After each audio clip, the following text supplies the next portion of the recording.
Greetings, this is the Timeshare Traveler. Today is episode 271. Why Timeshare Salespeople Stretch the Truth. Here's my thing, is it feels devious. I just actually, this week, replied to an email with somebody who was actually an owner and quite knowledgeable, but they were just like trying to sort through what they've been told at a sales presentation. And so I'm going to talk about the salesperson's, my experience with them is really the lack of knowledge, and so they're really just going off scripts. Most of them aren't owners, so they don't even know how to experience it. So that's why I always talk about being prepared yourself. And they have basically an hour to get a sale, maybe an hour and a half, and it may seem like you get stuck in a longer sales cycle, but that's really what they ultimately are obligated to, is within an hour. And they're 100% commission. There may be a little bit of hourly stuff in there. I'm not that familiar exactly with it, but anyway, I'm going to go through all these reasons, and the reason I'm doing that is for those of you who sit through the presentation, so you're well aware of it and don't fall for any of those things. Do what's right for yourselves. So let me jump right in, and at the very end I'll tell you a little bit about my channel. The first thing I want to address is, because I live full-time in timeshares, most of the timeshare salespeople really don't know their product. I mean, they know like a slide deck, and they know they're salespeople, so they know how to sell, and they have spent a lot of time actually trying to prep you to want to buy, and have some general dreams, but they really don't know their product. They're just learning and giving you information that's kind of a hidden slide deck that they've practiced. They usually, most people, I get into I've seen some great salespeople who actually are owners, and they can actually demo the system and show you what you're doing. And most of them don't want to go down there because they don't want to really get into that level of detail. They want to keep it at the point of why you should buy, and how it's going to be great, and then they stick to their bullet points. And that's what usually why so many people get upset later, is that the bullet points and the actual work to do the bullet points is quite a bit different, and the perception was it was much easier than that. And again, they've rarely used their own product, meaning they've never owned it, they've never used it. And here's the thing, the truth is timeshares are complex. There are a lot of options to really get good at and take advantage of it, like I have. It takes quite a bit of time, and I've been an owner for almost 2 decades. I live full-time in timeshares. I'm constantly doing all this stuff. I'm very much an anomaly to the typical person in both the owner and that. So I'm always still learning ways to save and do things better. And I don't know how a salesperson can possibly know as much an owner who's been an owner for 5+ years. So you're dealing with somebody who's pushing you on something, and they really don't have that much knowledge. So that's, again, it feels, because they're working off a slide deck, it feels devious, and they often are doing new information that's sort of stretching the truth a bit. The second point I want to make is they aren't owners. 90% of them aren't owners.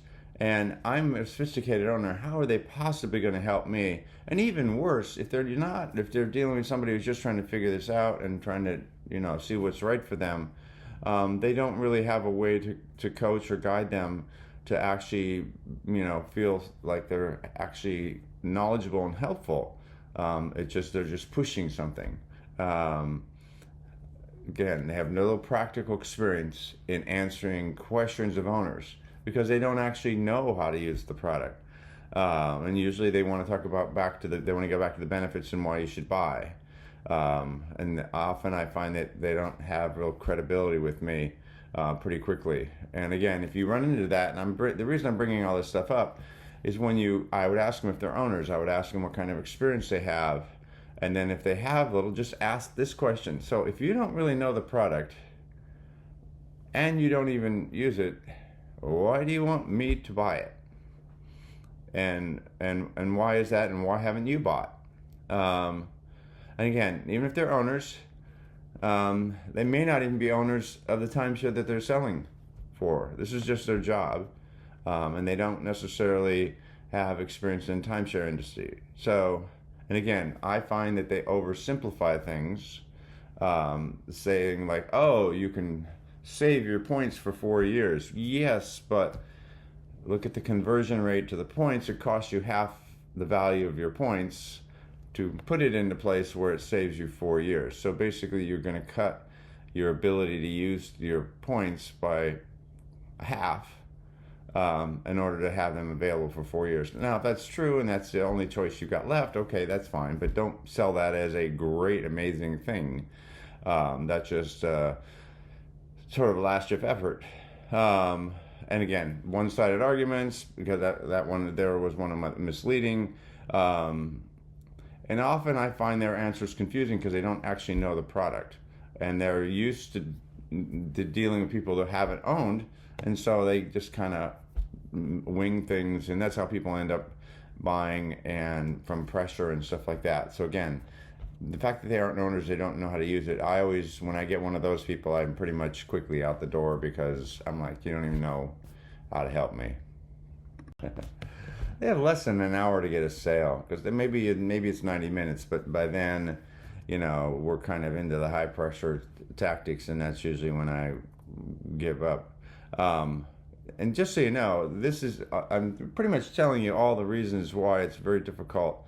You should be very careful and very educated before you go into one of these presentations. I'm fine with it because I'm constantly knowledgeable, and I'm usually trying to figure out what more could I do with it that I haven't already done.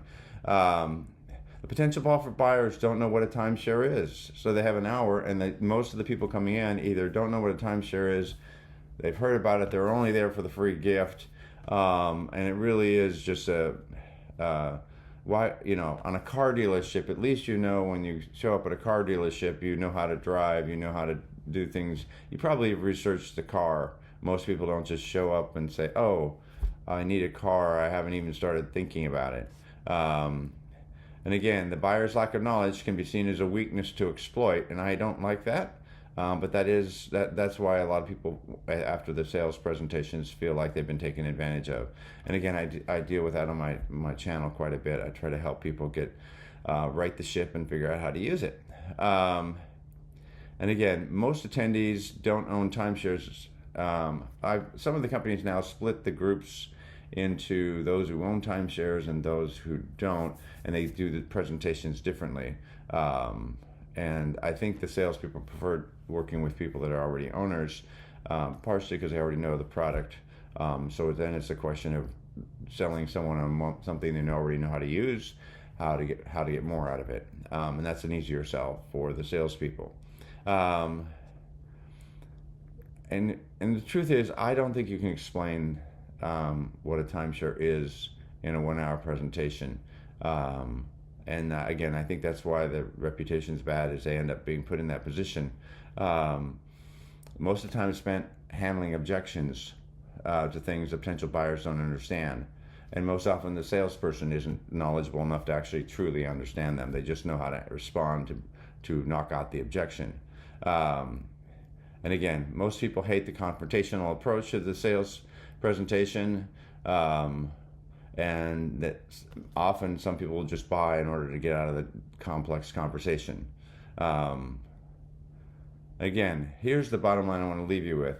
How can someone really decide to spend $20,000 to $30,000 in an hour for something they haven't even researched? At least when you go to a car dealership, you know what a car is, you've had a car often, you kind of know the different models.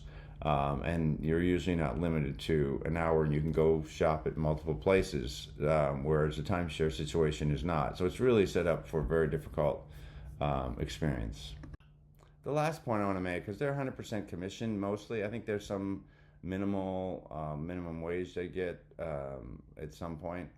And there's a high turnover rate on timeshare salespeople. I've talked to many of them, and they're new to it, and they don't have enough salespeople, which means they're constantly hiring them. The reason they don't have enough of them is either they can't make money at it because they're not able to talk people into something they don't understand. You can already see all the things I've said in the past slides here why it's a really difficult situation to be put into, and it's almost like guaranteed the only people that are going to be in there are the ones who can just handle objections and get you to buy even before you even know what it is, and then you're left later to figure out what it is. You have an hour to 90 minutes to complete a sale, or get $0 basically, and they're in a quota. If they don't within, I think, 90 days, I think they typically have to get so many sales in a 90-day period, or they're let go. There's a probationary period. Again, there's no relationship building in that 90 minutes they try. But it's really the truth is they're pretty much from the get-go pushing the product. In other sales like car sales, real estate, and so forth, there's much more time. I'm a real estate agent, and I spend so much time making sure I understand the relationship and help them, because it's really about, in my case, the transition that somebody's making from one place to another. And that's a big life move. It's not a 90-minute situation. So managing your vacations is not, to me, not a 90-minute situation. So I find that the general sales pitch, in fact, I went through like 5 or 6 sales cycles before I ever bought, and did multiple trials before I did it, because I wanted to understand it. And so that's not most of the time. They're trying to make sales on the first time they've seen someone, first time they've shown up, first time they've done a marketing package. And again, my feeling is it's a win-lose situation. For a salesperson to win, often the customers lose, or they struggle to figure out how to use it later. I don't see a lot of win-win situations, except with experienced owners and experienced salespeople. Again, someone like myself, I know what I'm doing. It's just, I know if I need more points or not when I go in. So I'm going to buy when I realize that. Anyway, hope you like this video. It's kind of, as I'm doing this is kind of a scary one. I find them basically telling you don't go to the sales presentation, because it's quite dangerous. Anyway, I'll tell you a little bit about my channel. Hope you're doing well. Don't forget to like. Don't forget to subscribe if you haven't already. Hi, this is Cliff, and I'm the Timeshare Traveler.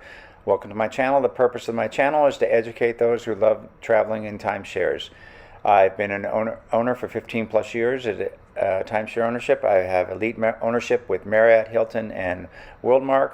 I have published over 100 timeshare video reviews, and I've published over 95 timeshare tips. I can be found on Facebook at Timeshare Trav, at Twitter Timeshare Trav, and on the web at www.timesharetraveler.com.